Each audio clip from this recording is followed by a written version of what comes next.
How would you like to achieve your first million? And today we have Peter Mohr joining us from Canada. So Peter, tell us, what are the 5 steps to make your first million? Welcome to Unstoppable Podcast with Harry Sardinas, inspiring conversations with influential millionaires, investors, thought leaders, entrepreneurs who are making a massive difference with their innovative products and services, and sharing the challenges and wisdom of how they sold their first million.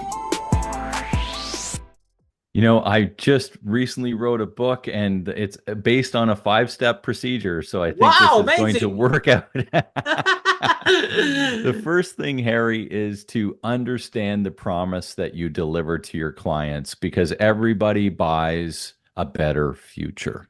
And when we think about that, what is it that you uniquely do that's different than other people? And I look at the promise as something that's a little bit different than your mission and your vision and things like that. The 100%. promise is something that's outward facing for your customers that you're going to shout to everybody out there and Yeah, the everything big that you promise. do. What is the big This is promise? what I Yeah. do to help you through your problem to have a better life. And so step number 1 starts with the promise. Step number 2, 3, and 4 are the alignment issues to that promise. And the alignment is I need to align my product, my process, and my people to that promise. And step 5 is get the right amount of profit, because when we have the right amount of profit, we can enjoy the right amount of freedom and the other things that you want to do, not only working in your business, but on your business and on your life and leaving the legacy that you want to live as a business owner. Okay, Peter, let me ask you a little bit more about this big promise, because entrepreneurs out there, there is. I mean, you say very, very eloquently, but sometimes entrepreneurs doesn't have clarity. What is that big promise? Yeah. So how Yeah. can we help the entrepreneurs to find out clarity to have the first step that you just articulate, which is having that big promise that we're gonna deliver to our clients, and how entrepreneurs can get clarity in define this big promise that is gonna be the backbone of everything else that they're gonna do in the business, correct? Yes, yes. And so, I think clarity is so important because once you've got this promise, it's going to be it's going to be on your website. It's going to be, on your wall behind you. It's going to be in most of your social media, all of that sort of stuff. And, I'm a business coach, but I'm also a retailer, and I'm going to use my retail side of things because we own some shoe stores, Harry. And our promise to our customers is to help them look great and feel fantastic. Wow, It's simple. amazing. I love It's it. memorable. It's I love it's what everybody wants in a good pair of shoes because most people think if I get shoes that look good, they're not going to feel great. And most people think if I get shoes that feel great, they're not going to look so great. Oh, tell me about it. Right. Tell me And our about it. promise, I have a pair of shoes, that I run my galas, this very well-known brand, costs a lot of money, but yep. oh, Peter, that's so, so comfortable. Oh my God, every time that I have to wear the shoes, to the point that I bought a pair now, an Italian pair of shoes, which is actually way cheaper. Yeah, maybe the brand is not so well known, but you know what? They're comfortable, and they look great. But they feel good. That they're actually comfortable. So now, I love about your big promise because it's about the end result, and I think this is Yes. the challenges that we have, right? Our promise is speakers are leaders, which is the end result that one of the things that we have entrepreneurs, we help them to grow the business to be the global brand from the stage, right? Basically, what is you selling your idea, you're selling your product, your idea to the audience. But my big promise is not I going to make you a great salesperson speaking one to many. My promise is that when you achieve that, what is the end result? Well, you will be a speaker and a leader because you are able that the audience can buy your idea, and then you become a leader. You can influence that audience. So when do you realize, Pete, that your big promise has to be more focused in the end result that your clients will? Because you could say, as a big promise, I make amazing, beautiful shoes, yeah, and but this is not the end result. This is what they don't want. So how you make the discovery that I had to reevaluate and create the promise that actually suit my clients and will be the end result. How do you learn that? Well, I did this at the beginning, Oh, but wow. because I've been thinking, like, I think Wow. this way. And Right? so, and I've been in business a long time, Harry. So I've had many businesses over the years for the last 30 years. So, I'm not only a business coach, but I'm running existing businesses along the way. So, you know, when I look at the promise, because it's a key piece. It's the Absolutely. foundation. Tell me about it. You start wrong with that one. Oh my God, it's hard, Pete. It's It hard is. business. It's like the foundation of the house or the building. And you build your products, your promise, you build your products, your process, and your people on top of that so you can enjoy the profit, right? But with this promise, if we go back to the shoe stores, and how do you develop the promise? You think about how people feel. So think about putting, and the reason I'm using the shoe store is not my coaching business, is because everybody has bought a pair of shoes, probably listening to this Easy show. to understand, yeah. So, when you get in front of the mirror, you've got the shoes on now, right? You get in front of the mirror, and so we use this language, ooh, ah, and aha. All right. And the ooh, ah, and the aha are the feelings. When you look in the mirror and you're looking at your shoes and you're going, ooh, I look pretty good, right? And then you close your eyes and you're standing there going, ah, these feel fantastic. Look good, feel fantastic. That's what we want to deliver. And if we can deliver both of those, and this is the process of how to get people to feel this, if we can deliver both the look good and the feel good, they have an aha moment. And the aha moment is, I finally have found the perfect pair, which means 100%. I'm going to go buy these. 100%. And then Pete, but again, because like you share with me, you're not an entrepreneur, you're a serial entrepreneur. Yeah, you have different businesses.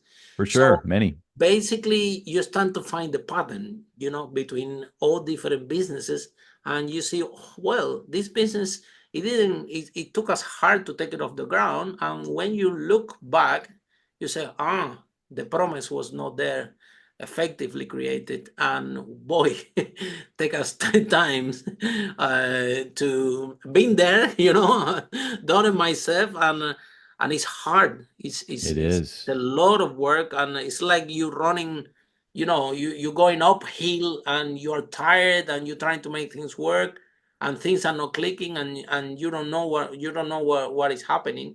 Yeah.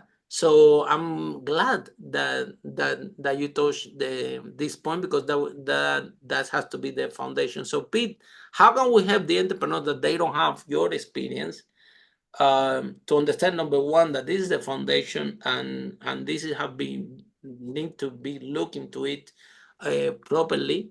And sometimes the entrepreneurs, because they don't have the experience, is difficult for them to build the foundation. What advice do you have for them, for those entrepreneurs?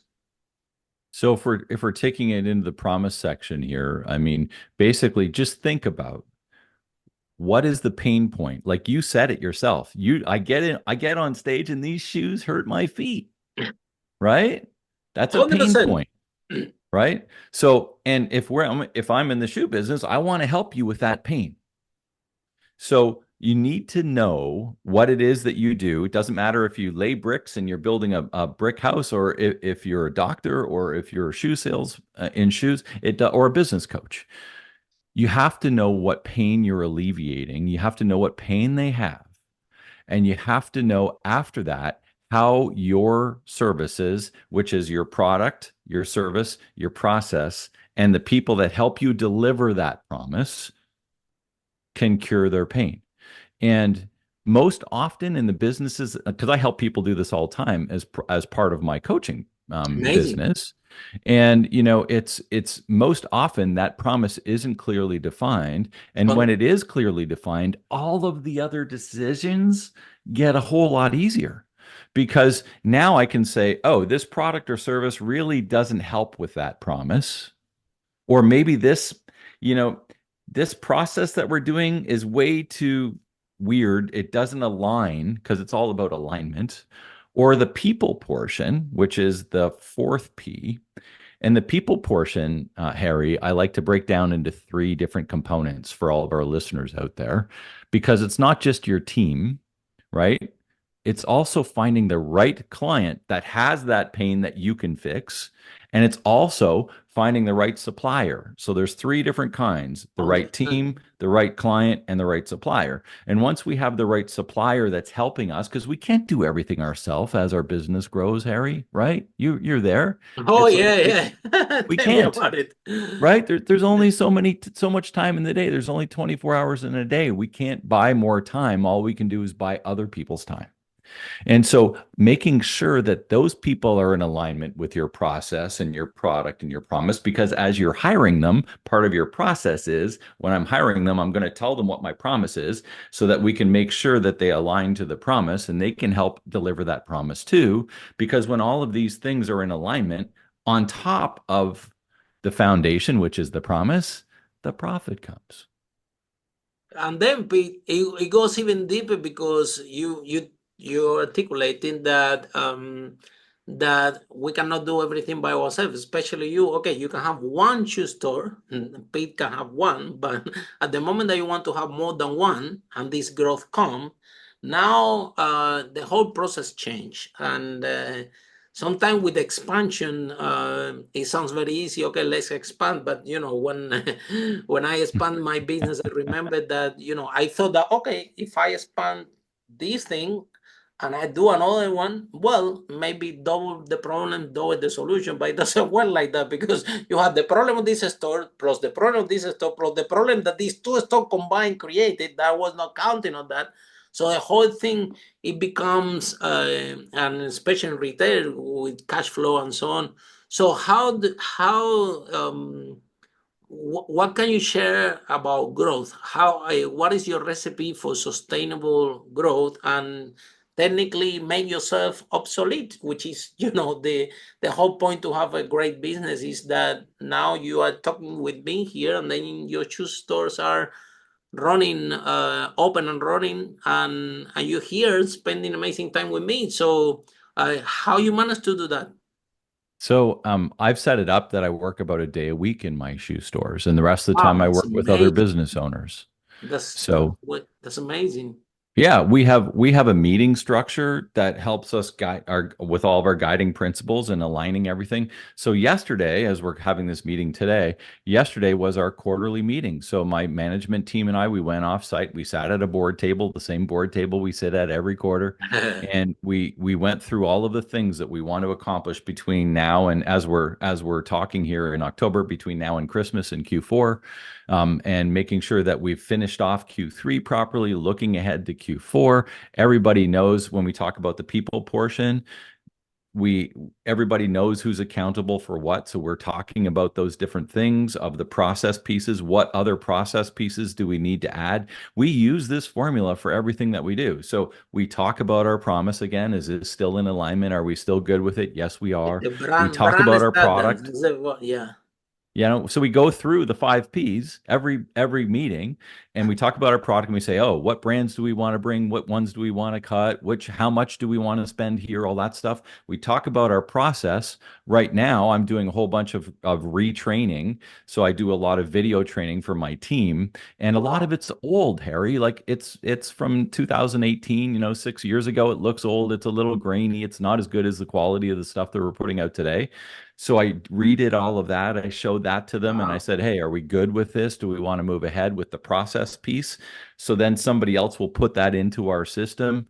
And then we talk about our people. And right now we've got a really good team, but we do need to find one more person. So we talked about that as well. We also talked about the fact that there's been a couple of rep changes. So salespeople for the brands that we carry have changed. So we talked about that. So everybody's in the know. And then we talked about our profit. And we went into our profit and loss and we looked at our profit. I share my Wow. profit and loss. I share my balance sheet with my executive team.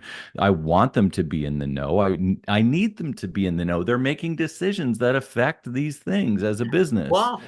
So we talk about all that. That was yesterday. And now, they're off starting to get everything ready for the next quarter.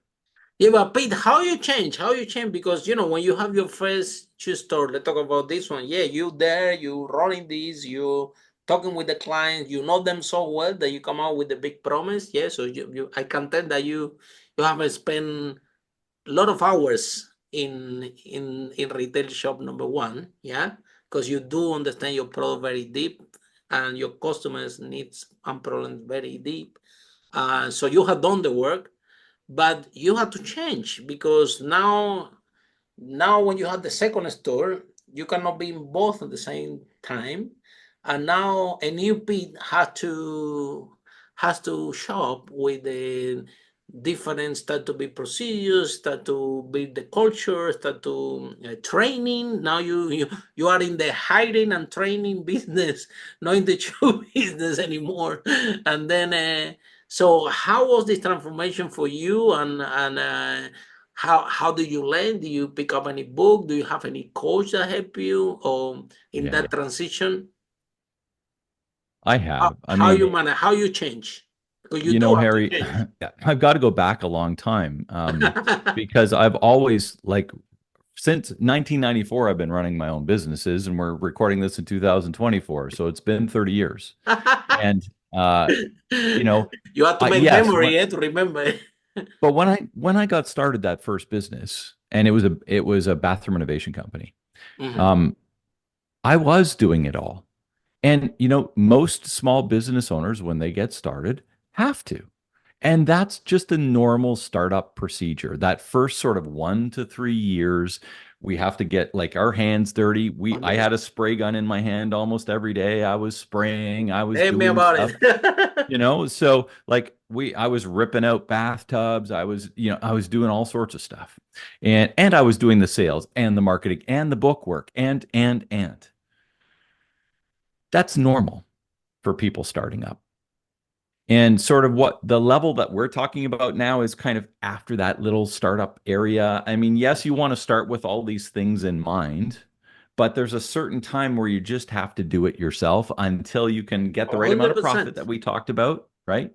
Once you have the right amount of profit, then you can start buying other people's time and you start plugging them in to the equation, your what I call your accountability chart. And what is the stuff that you need to relieve yourself of? And what's the easiest stuff, the lowest level stuff that you can relieve yourself of? And now, as my business grows, even yesterday at our meeting, I love to help my managers relieve stuff off of their plate. That's my job now. Wow, amazing. So it's not only relieving it off my plate, now I'm looking at their plate and I'm saying, why are you still doing this? You need to get rid of that because you need to move up and work on bigger things. And we can actually afford to have somebody else do that piece of the puzzle because you're full out doing your job is full, your time at the business is already full. And if we need to release more time so that you can move up the corporate ladder and do things that are bigger purpose, then we need to help you unleash some of the stuff that's lower. And as a business owner, if you're a small business owner with 1 or 2 or 3 employees, you need to be doing the exact same thing. And when you get up to 10 employees, 15, 20 employees, then it's your job to help release those, help others release things. Yeah, Pete, this is a transformation, from a startup founder to a leader, right? So Right. now you have to become yourself a leader in a way that, and exactly, I love what you were sharing with us, like, okay, I'm taking things out of my plate, but, I want the same thing that I'm doing for me to do it for my team. I have a story when I built my first property business, I resonate over renovation because I was painting and doing everything by For myself. sure. When you start, there's no way. Yeah. I was tired though, was a Yeah. lot of work, and you get a little bit angry as well because, you're tired. Yeah.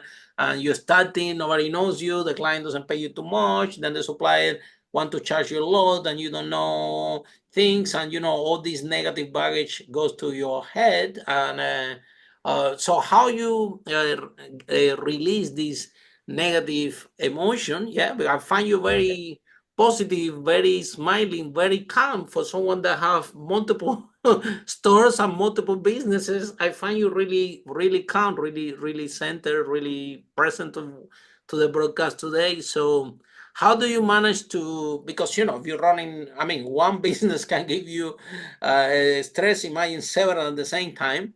So how do you work on yourself? What is the magic secret sauce to be like you are now, like calm, present, to be operated to a high level, and to make sure that you look after all the business, and put your into so all they grow at the same time. So what's your magic? So I wish I could just wave the magic wand. And say I'm happy and healthy, and so Yeah. how are you doing? But it takes some time, Harry. It takes time to do this stuff. And experience, right? You asked me a while ago, like what books and all the different stuff. But you see behind me, I can I see. mean, I read a lot of books. I want the information. I want to know how to do better. I have a need for information that's going to not only help my life as a business owner, but my team. Because the big thing, Harry, is finding the right people. 100%. And, you know, it's always the big thing. And I also mentioned that we're looking for one more good person. It seems as though we're always looking for one more good person because you know what? The more good people you have, the better things go. Mm, And when you align and assign and set your accountability chart up so that other people can make decisions for you, I call it you're moving from detail to dashboard. mm, And I don't need to know all the detail. I don't need to know if a pair of shoes got ordered today. That's not at my level of detail. That's at somebody else's level of detail on our organization. I'm at a different level of detail. My dashboard's different than theirs. mm, And so when I look at the dashboard, and I do have a dashboard and I do look at it all the time for any of the businesses that I have, and I'm very sort of in tune with where things are going. And we do have, I told you about our meeting, we do have a regular meeting structure so that we're in constant communication with whoever needs help, from whoever needs my help. But at the same time, I haven't hired a person myself in over 5 years wow, because the that's two main powerful. people that run my businesses are the same people, and they're the only people that actually report to me. Everybody else underneath in the business reports to them, so they're the ones that hire them because I'm saying, "Hey, are we okay with everything?" Because their accountability is hiring and making sure that we have the team to run the business. So why would I be involved in that particular interview? It's not my accountability. I Mm, would be involved in the interview of those two people who report 100%. to me Mhm. because and for the last, and knock on wood, I haven't had to replace them because they're doing an awesome job and they like working with us and they're a part of the team and they're accountable and they want to be accountable. And here's another key piece for most small businesses owners out there: your team actually wants to be accountable. They actually want to help you deliver the promise. They actually want to help you make decisions. It's time to start letting them do so. Mhm. Because if you don't, they're going to leave and do it, go to somebody else where they can make decisions. People Mhm. want to be a part of it. Mhm. Yeah, and Bill, I love what you just shared because we have employees in our organization. Yeah, sometimes I talk to them and say, "Look, you have been working with me for so long, and especially our IT directors and our tech team, that they are brilliant. All the business we have, it doesn't matter. We change businesses, open new, close new, this and that. The tech team is always around. It's always the same. Yeah. They are like, oh God, now hurry with this idea. You know what I mean? So they're always around. But I talk to them and I said, look, why you still around? Why you still, with the, you can even get more money somewhere else. And they always telling me, Harry, because we like to work with you and we are happy with the money that you pay us. So that is, but we love to work with you. We like to work with you. That's why we don't. That's clearly the word that they. But again, I think I always give them a space for growth. Yeah.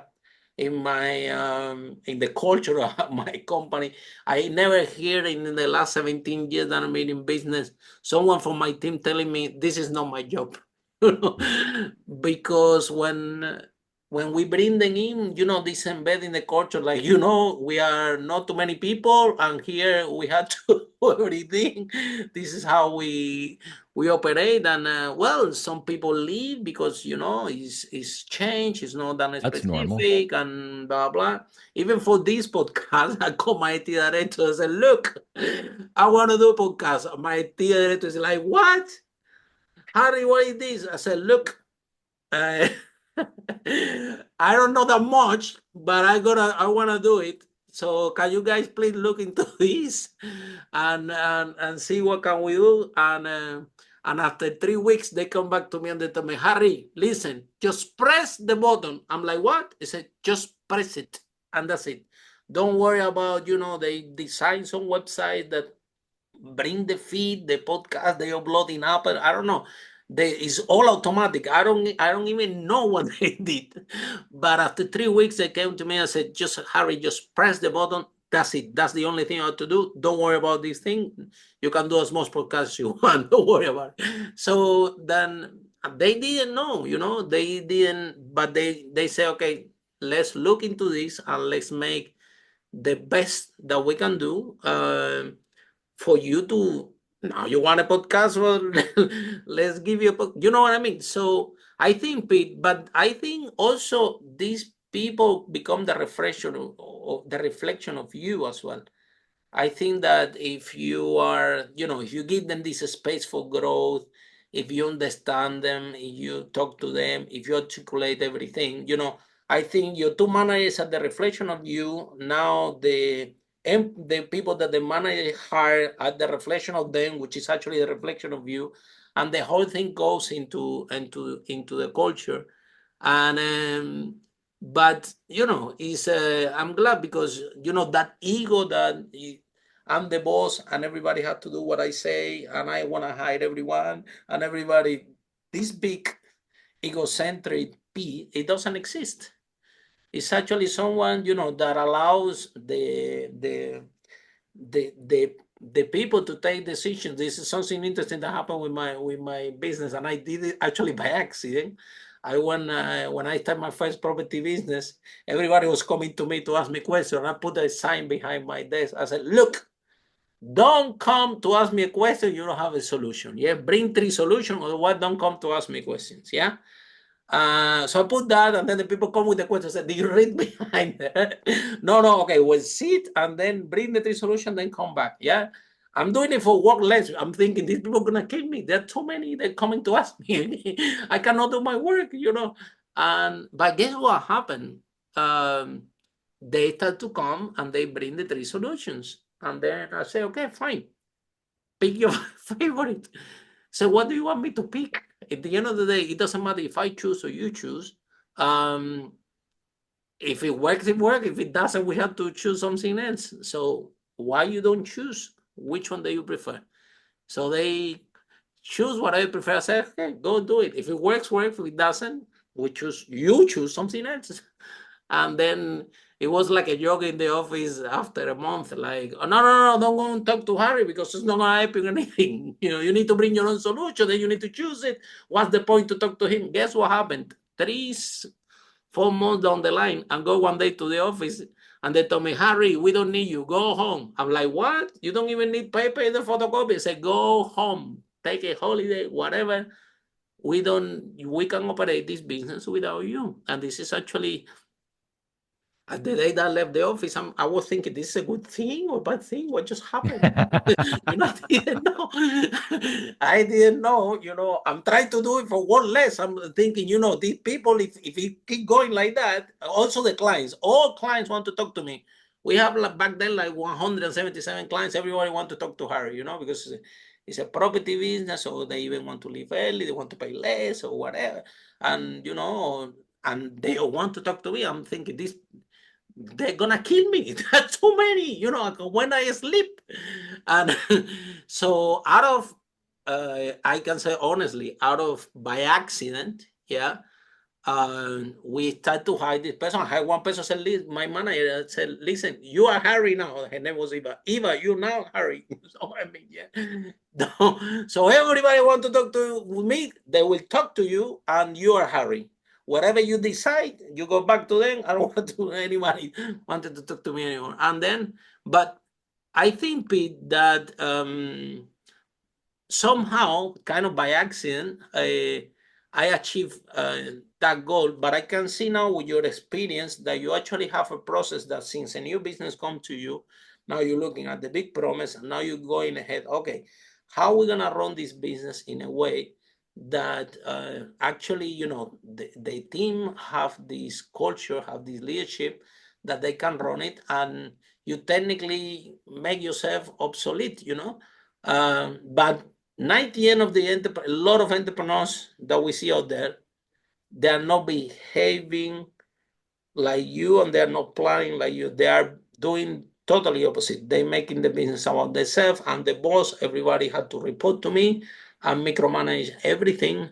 And then you see that, okay, you didn't meet your numbers, you suck, and then it's too much stress, and there's a lot of this negative emotional baggage can become in physical, and people can end up with cancer, with heart attack, with a lot of things just because of the way they're running the business. So what's your message for the entrepreneurs out there to understand that in that process, they had to change from the startup founder and shop owner to embracing leadership and start to create a culture of leadership, regardless what's the business? They don't need to do it by accident, like happened to me. Harry, it's interesting when you said a lot there, and there's a couple of really interesting things because as we're recording this, I'm at my house, I'm not at my office. So, and you were saying how they kind of said they don't need you anymore. I think that's really interesting because one of the things I say a lot to business owners that I coach is if your team's coming to ask you questions that you are pretty sure they already know the answers to, then don't answer them. And the actual answer that you want to give them is, what would you do if I wasn't here? And you said it yourself. Well, they told me just to go home. So you actually physically weren't there. And as I'm speaking here today, I'm at my house, not at either of those stores, or not at, I'm not doing any of the stuff with anybody else right now. Stuff's happening without me. So, but if if people are knocking on your door, or people are calling you or texting you or whatever, emailing you to answer questions that you think they should already know the answers to, because some of these people have been with you for 2 years, 5 years, 10 years, whatever the case, and they're still coming and asking the question, ask them, instead of giving them the answer, what would you do if I wasn't here? And here's the hard part.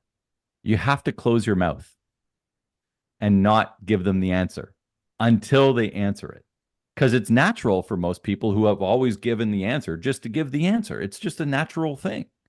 But if you think about it and you close your mouth and you just say, yeah, after you've said it, what would you do if I wasn't here? And just sit there in uncomfortable silence until they answer. 90% of the time, maybe 95% of the time, they're going to give you the answer that you would have given them because they've already probably heard it. They know more And then than you you say, because they do this job all the time. right. And then you say, exactly, go for it. And next time they're not going to ask you that because you've just given them, you've actually handed over authority to make that decision on them on their own. Yeah, but then And this it is comes with with your work on yourself, because in order for you to be silent and to give that power away to this is come from a leader position, yeah. And if this leader is not there yet, it won't keep it will open the mouth, yeah, because it's about, you, if you giving power or control to your employees, now you are looking at yourself and you are like, well, but who's the boss here, them, me? And when you start to this conversation, now you start to answer everything, and now we see what we see. Entrepreneurs out there exhausted, tired, that they don't have time to speak with the family, they still have time to speak marriages with break friends, up, marriages break they get out, sick. heart attacks, and things like that. So we are talking about this very eloquently, yeah, and people might think that it's easy, but how hard is to turn these entrepreneurs in leaders? How is the process? How can you help entrepreneurs Usually, to become usually, leaders? Harry, it's And got how to, you become a leader yourself? yeah. Yeah. So it usually gets to a point, like I said, those first 1 or 3 years, whatever, sometimes five, whatever the case is, it gets to a point where you've maxed yourself out and you've kind of said to yourself, I need to make some change. My marriage is suffering, my health is suffering, like you said, my if I have a partner, my partner doesn't and I don't even talk anymore. Like just different things like that where you've like I just can't do this anymore. Maybe the growth is too big, the business is getting too big and you can't hold on anymore. There's a lot of different trigger points that cause these things to happen. But when it happens, it's like, okay, now what am I going to do? And that's where I usually come in at that stage. I don't do a whole lot of startup work. I usually come in when people are at these points of frustration, and I call it, I help them turn their frustrations into freedom. And we Wow. have these kind of conversations around turning frustrations into freedom, which is really what my little book is all about. And I have a little book called The Business Owner Breakthrough, which is Where all is around the it? five Show it to P's. us. Where Yeah. is it? So it's just this Ah, little book. wow. So it's short. You can read it in about an hour. And Where can we find the book? it's on Amazon at Kindle. Either Kindle or Business you owner. can. Can you read the titles for our Yes. listening the podcast? Yes. It's called The Business Owner Breakthrough. Thank you. The Business Owner Breakthrough. And it's all about the five P's that Read them we've been more. talking about today. And, if you're feeling frustrated and if you're feeling like you're at your wits' end, and I'm also a certified exit planner, so I help people Wow. get their business ready for sale. That's one of the coaching things that I do, because so many people come to me and they're at the point of frustration where they want to sell their business, Mm-hmm. right? But a lot of times they don't actually want to sell their business. They just don't want to make all the decisions anymore, Harry, I agree. Yeah. right? And Yeah. they look at their business and they have no other way out other than to sell it. But what I'm saying is that a lot of times, if we can clean this up, if we can Mm-hmm. get the right Mm-hmm. process in place, if we can Mm-hmm. assign the right accountabilities to other people to help you with the decisions, if we can move you from that frustration into the areas of your business that you really love to do, like some people love sales, other people hate sales. Some people love to do the book work, other people hate to do the book work. Whatever it is, let's find out what you love to do as the business owner, put you in that spot, find the areas that you don't love to do and find people that do love to do those areas, put them in that spot because they'll be better at it than you anyway, Mm-hmm. so that you can actually enjoy what you do in your business. And then once we get you to that stage, the business is actually more sellable. 100%. Or Yeah. if you still like it, which happens a lot, it's like, oh, now that we've got it running like this, I don't want to sell it. I like this Mm-hmm. business. Mm-hmm. It's like, okay, Mm-hmm. great. Like, let's Yeah. go. Yeah, happens a lot, because in a lot of these situations, when you see people that they're selling the business, very often, 20 years, 30 years in business, and then now they want to leave the business to the children. The children don't care about the business. They don't Yeah. want it. Yeah. but now this business has a structure that can operate without you, and this doesn't make it sellable. And the whole point is to make this, because the business, if it is structured in the correct way, can outlive you, can be there for forever. It has his own life, his own thing separate with you. I think that at the point that the entrepreneurs realize that the business is not you, yeah, Yeah. you are one person, the business is something else that have You their own, know, Harry, that have their own, um, right? yeah, Apple's still running and Steve Jobs has been dead for 13 years. There you go. And He still was the face of Apple. still launching amazing products, innovative, and still with the same mission, with the same vision, with the Yeah. same everything. And exactly. Yeah. So And I'm not saying that our listeners are doing that kind of business, but just to prove that businesses way bigger than yours also, can 100%. live on, and yours can too. But you need to run it in a way, and Harry, you've done this already. We're talking about it earlier.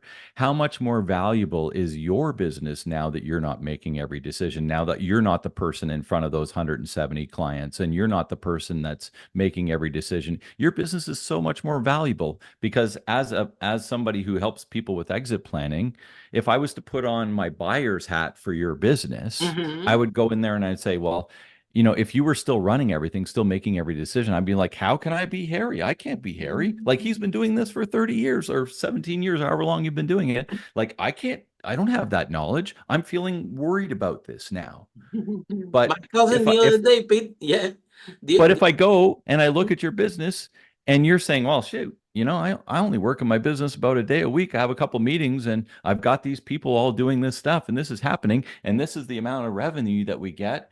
And I'm saying, huh, that seems like a pretty good business to me. yeah. And now I'm feeling a lot more confident about the fact that as I look at your business, I can see myself going in there and doing one day of work a week with you and learning some stuff and all this kind of stuff. But because all the rest of the stuff's happening without me. Mm.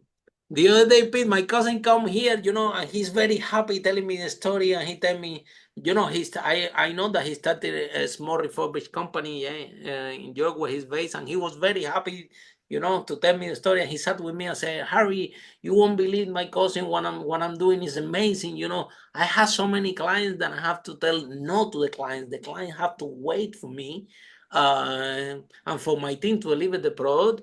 And this is amazing because I'm and I'm and I take care of every project. I go there, I work along my workers, and we make amazing, and the clients are all happy. And I'm talking and I'm listening to him. I said, look, number one, yeah, you never, ever, ever said no to anybody and make them wait, yeah.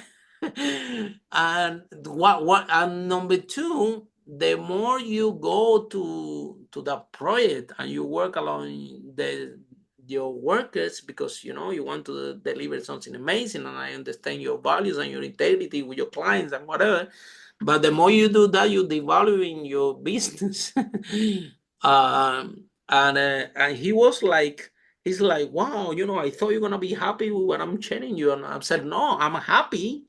I'm happy that you get to that point, which is amazing. Yes. That you say no to clients, and you have clients but now I need you to grow. I need you to look at the things in the other way. And this is some part of the conflicting part, because they are like, they're working along the team. Now they thinking, if they're not there, you know the team is not going to perform, or things that go, Pete, in your head. This is not this is not reality. This is only, and it will happen that if you have another team members, maybe they don't do a good job and everything, but eventually you will find the right people, the right team that will deliver this better than you. Because in my experience, they do better than me, and everything, honestly, yeah. But I think that maybe some entrepreneurs take the business as a lifestyle, that maybe they don't want to recognize that the people working for themselves on the business, they're better than themselves of everything, which is something that to me make me really happy, and I tell to everybody. I I tell love it. everybody that when we meet, they're better than me at everything. Yeah, I'm saying happy, proudly, and and that actually is true. But the sometimes, I don't know, if there's this ego or this approach. What do you think that why we get so attached to a business, thinking that this business is us, and if we're not there, this thing is not gonna work, and how can you help people to create this disattachment? That doesn't mean that you don't want, if you open this business because you love this work and you're passionate, yeah, but you can go to work there, to do tomorrow. You want to go to the shoe store and stay there 2 hours. You go in because you want to, not because you have to. Yeah, because Yeah, you love, you want to hear more about exactly. your clients. You want to hear, and then you decide on random I day. love being there when it's busy and Eh? helping customers There and you stuff. I go. mean, I You love it. see, but Yeah. exactly, yeah, or Christmas or whatever is busy, Yeah. and have the fun, because it's fun also. Yes. Be there, and you open it because you clearly love it. Yeah. So, but you go there because you want to, not because you have to. Yeah, and so how can we help entrepreneurs to create this disattachment? I'm going to grab a book, Harry, from behind me. Yes, yes, absolutely. I didn't write this, Oh wow. but it's called Tiny Habits, and it's written by a fellow by the name of B.J. Fogg. And when you were saying this, I really thought of this. And as you can see, I've tabbed this one up. If Yeah, anybody's watching this, I can I've see that you I want. haven't You read it have in a been through while, this book several times. I can see. but I like to tab books up and think about them. And what I wanted to share out of this book, and I do remember this piece, is there's a model in this book, and it's called B equals MAP. So B equals MAP. B stands for behavior. So you were talking about behavior. How do we change behavior? M stands for motivation, A stands for ability, and P stands for prompt. So behavior is changed when you have the motivation, ability, and prompt, not just one of those three. All three of them have to be in place Oh, in very, order to change your behavior. very powerful. And So this if is you what we think, have to do to disattach our business, change the behavior, right? yeah. So if we think about, what we've been talking a little bit about, one of the motivations is I'm I'm feeling unhealthy. I'm always tired. I'm always, whatever the case is. It doesn't matter. What's the motivation? What's the ability? The ability is, do I have the ability to make this change? So do I have the money to make the change? Do I have the process in place? Do I have the people in place? Like all of this, right? So it's motivation, ability, and prompt. And prompt is an interesting one that a lot of people don't have. So I used the example yesterday of the fact that we have a meeting. Well, we have lots of meetings, but our quarterly meeting is the same day, the same time, every quarter. And that's a prompt so that everybody gets all of their stuff ready for that meeting. And we're going to present on that Yes. meeting. And, the behavior happens because it's prompted to happen. Mhm. So if you think about behavior equals motivation, ability, and prompt, if you're wanting to make change in your business, understand the motivation, clear up the ability, your ability, and everybody else on your teams, and make sure that there's a prompt in order to activate action. And that little model I love. I mean, this It's book's very been out for a simple, but while. very profound, right? Yeah, it's a great book. And I mean, like I said, I like to read different topics, but that one is one. And the reason I brought this up, Harry, is because going back to those startup years, you and I lived it too. We did make every decision. We did have to do all of that stuff. Mhm. We did paint every wall, Yeah. spray every bathtub, Mhm. whatever the case is, sell every pair of shoes. Doesn't matter what your business is for you, the listener. But there comes a time, and what happened is because you did that every day, you created a habit of doing that every day. And it's hard to break habits. Think about smoking, think about drinking, whatever the case is, whatever your habits are, they're hard to break. Well, this is a habit too. The habit of releasing authority to somebody else and allowing it to happen. It's like creating a new muscle. And in order for that to happen, you have to set this new behavior up. You have to think about the motivation. Why do I ever want to release this? The ability. Do they have the ability to do it? They need training, right? So what's your process modules? How can I train them to do what I do to make the decisions without me? And what's the prompt, which is what's the trigger? So if this behavior happens and I don't want to be involved, what triggers it for them? And do they know? Do they get a trigger, a notification of something around? And I'll use ordering shoes because we've been talking a little bit about shoe stores. If we're out of a pair of shoes that we think is a key item, I don't know. I don't get that trigger. Somebody else does because the behavior of ordering that pair of shoes belongs to them, not me. At one time, it belonged to me. I've offloaded that. We built the process. I handed over the accountability. I told them that you can do this and they can. And we tested to make sure that they could before we gave them the accountability, right? Because they need to have the ability. So we made sure before I actually handed it over to them that they could actually do it. And once I saw that they could do it, then I handed it over to them and I'm like, you own this now. Order the shoes when you need to order them.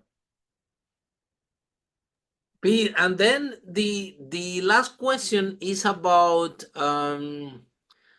coaching, yeah, and there is a lot of advice out there. Even the previous podcast we touched in this, like yeah, a lot of people can give you advice. Your mom, Sure. your dad, your spouse, a lot of Yeah. people, your staff, your team, the people that love you, and they all want the best for you. But at the end of the day, is the advice that we receive from a coach, from a mentor, is actually someone that have achieved that result. This is what we call a qualified advice. Yeah. A lot of people come to tell me advice, how you should do this, you should do that, but they're not qualified. My mom, she's not qualified to give me business advice. She's my mom. She loved me with everything, but she never had a business before. Totally the opposite. When I said, "Mommy, I'm gonna expand," she's like, "Expand? Why do you need to expand?" No, no, no, no, no, no expanding. I don't want to. That's my mom. That's her advice. You know what I mean? So how when it comes to coaching and mentorship, yeah, I think that a lot of entrepreneurs sometimes have bad experiences, and I think that Yeah. they're hiring coaches or mentors, right? That they're not qualified to, because they actually haven't done it themselves. So how can we what advice do you have for the entrepreneurs out there in terms of advice? Yeah. Like, for example, if you're gonna give me an advice how to exit my company, yeah, I will rate this with 100 points, yeah. But then my dad will give me advice, yeah, even could be the same that you give me, but my dad, well, I can give you 1 point, yeah, saying the same thing, yeah. And then sometimes my dad give me advice, yeah, I don't do anything. Then I hear a qualified person that give me the same advice, then I do the advice, and then I got my dad, I told you, and then you don't do it, and then you go and talk to somebody else, and now because somebody had told you, now that's my dad, you know what I mean? Yeah. But it's not about that. It's about um, the advice had to come from someone that is qualified for it, yeah, or the coaching or the mentorship, yeah. And it's not I listen to, sometimes people say, Harry, you don't listen. No, I do listen a lot. I actually listen to everyone, but the scale I move in the way that I take the decision depends how qualified the person that's giving me the same thing. So what's your view on this, Pete? And because I think that the industry of coaching or mentoring, you see some entrepreneurs that say, no, I don't want to hire a mentor, I want to hire a coach because I have this bad experience. It's like everything. You also have to develop the skill, how to learn how to find the right coach, the right mentor. But for our entrepreneurs out there that they're listening, what is your point of view in this, what we're talking about, qualifier life? If you never make $1 million, you cannot be talking about how to make $1 million. If you know what I mean. So tell us a little bit more, Peter, about this. You know, we talked a little bit about hiring today. And we talked a lot about people, and we talked a lot about process, and we talked a lot about promise.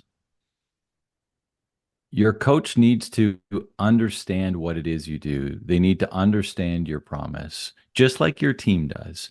You would interview a coach just like you would interview somebody to come work for you because they're going to be working with you. They need to understand what it is that you want to do. They need to be able to take you to where you're going. It's the same thing. It's the same thing. It's built, it's that promise. Do they align with your promise? And if they align with your promise and they have the history, the past to show that they've done it 100%. before, They done it right? before. Yeah. And I mean, I have lots of different schooling and certifications and all sorts of different stuff. So, I mean, I have the paper for a lot of that stuff, but I frankly, I did the paperwork, I'll call it, for myself, not for my clients, because I wanted to do that. And I never really show it out there. It really doesn't matter to me. It matters if I can deliver the results. And so I have, No, when and it matters that your business are already operating without you, and this is that's it, the last year is 20 years. you know, That's your CV. it uh, is. how And when I look at this, what you have achieved, right? there's a lot of business coaches out there, Harry, who have worked in corporate businesses and they're trying to teach small business owners, and it's very different life. Like if they're coaching corporate executive entrepreneurs, fine, Mm-hmm. but if we're dealing at the sort of $10 million and under, and they've worked at their entire career in $100 million or $1 billion business, like you said, it's a different level. It's just different. And that might not be the right coach for you. And that's okay because there are other people. And I also mentioned that although I have run and started my own businesses, I don't do a whole lot of startup work because I don't love startup work. I like getting in when they've already gone through those first 1 to 3 years or 5 years. And now let's take it because that's To where I freedom, focus on. yeah. Now Yeah. to So, prepare the business to actually to exit, to grow, to yeah. exit. Yeah. And so these kind of things are the areas. It's like find a coach that coaches to the level of business that you're currently at and has proven results to coach up, right? And will give you what you're looking for because I've coached certain business owners for many years now. Other coaches, other times I've only been in for maybe 3 months or 6 months because they need to get over a certain hurdle, and that's a graduation. And Mhm. I'm okay with letting that client graduate. I Be love to ready see for clients you. graduate. They need to be ready for you, Pete, right? Yes. And you know what? Like I said, when you look, and it doesn't matter what coach you're looking at, whether it's me or anyone, it doesn't matter. But where can they take you? Is there a graduation? Is it an ongoing relationship? Do they align with my culture? Do they align? Are they living a life that's similar to the life that I want to live?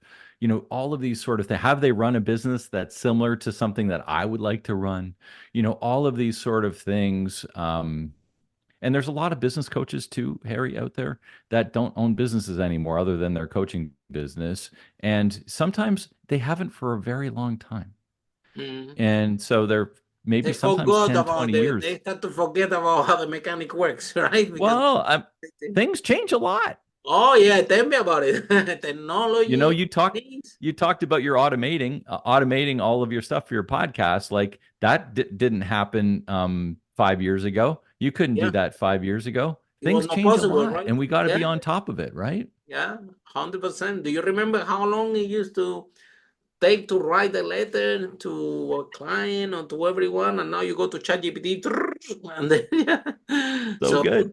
yeah, things change. So Pete, thank you so much for sharing with us. So if our listeners want to prepare the business to exit and they resonate with what we talk about, and they want to be that leader, to break that habit. I understand what you said. My cousin, he had this Yeah. habit. He wake up every day, he go there, go to the project, say hello to the team, they have lunch together. This is who he is. Yeah. But it's not gonna last forever. It's getting old. Things change. The business is not job. It's designed to grow and to have their own life, right? So if people want to go to this transition and start gradually to become that leader, yeah, and start to work on that direction, how can they find you, Pete, and how the process work? So the best way, I've got a few different websites, but the best one to go to is just my name. So Pete, Pete dash Mohr, Mohr.com. So Pete-Mohr.com. In there, you'll see me, and you'll see the different businesses that I do. So if, like, for exit planning, I've got a whole website on exit planning, and you can go into the exit planning website there. It's called the Exit Ready Business, and you can take a assessment. And in the assessment, it lets you know, and it grades you essentially on how exit ready are you, and whether you're looking to sell your business a year from now, 5 years from now, or 20 years from now. You should always be exit ready. You should always have your business as 100%. close to, because things happen, Harry. We Oh, talked think about it. about it. Technology change, Divorce, market change, death, COVID, them, things happen. yeah. And so exit planning isn't just for when you want to sell your business. Exit planning starts from day one. So you should always have your business exit ready. So take the assessment on the exitreadybusiness.com, and we'll have a little chat about all of the things you're doing really well and some of the things that you need to improve. And whether you use me, or whether you talk to Harry, or whether you talk to any business coach down the road to help you through these things, as we said, from frustration to freedom. The first part is understanding what the heck you need to work on. And that's what that assessment is. Pete, thank you so much. That has been amazing. Yeah, I wish we have more time. And thank you so much to share this priceless information with our audience. I really, really appreciate it. Yeah, how kind you have been to spend time with us. And for all of you following this podcast, see you in our next episode of Unstoppable, how brave entrepreneurs like Pete break that wall and achieve the first million. Bye for now. Follow us for more interviews with the world's most influential, audacious entrepreneurs that overcame challenges and adversity, providing you with the blueprint of how they sold their first million so you can grow your business exponentially.